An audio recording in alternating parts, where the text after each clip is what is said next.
Hi guys, last time అయితే మనం green pieces వేసాం కదా గలాస్లోని. ఇంకేదో మంచి గ్రోత్ అయితే వచ్చేస్తుంది. అవి అయితే మనం షిఫ్ట్ చేసేసుకుందాం. ఇంకా చిన్నది బాల్టీ తీసుకొని అందులో ఆ హోల్స్ మీద చిన్న కొబ్బరి చిప్పలు అయితే లైన్గా పెట్టేసుకొని దాంట్లో మనం హోమ్ మేడ్ అయితే సాయిల్ వేసుకొని దాన్ని చిన్న లోతుగా తీసుకొని అది ఆ గలాస్లో ఉండేది షిఫ్ట్ చేసేసుకుందాం. ఇదిగోండి, ఒక 3 పెట్టాం, ఇంకా 3 or 4 పెట్టాము. మంచిగా ఒక 4 వచ్చేసాయి. ఇంకా చూసారా దాని లీవ్స్ ఎలా కనిపిస్తున్నాయో. నేనైతే ఇది ఫస్ట్ టైము. ఇంకైతే చిన్న బఠానీలు అయితే మొలకొచ్చేసి నేనైతే ఉంచాను అనమాట.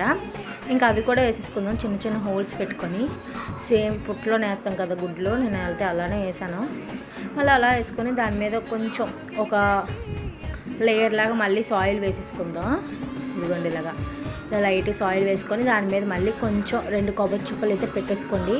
అప్పుడు ఏవైనా చిన్న కాకులు కానీ ఏవైనా పడడం కానీ ఏం చేయవు, అవి కూడా బయటకు కనిపించవు. లైట్గా వేసుకొని కొంచెం వాటర్ వేసుకుంటే సరిపోతుంది. దీని అప్డేట్ మీకు మళ్ళీ ఇచ్చేస్తాను ఫ్రెండ్స్. Bye bye.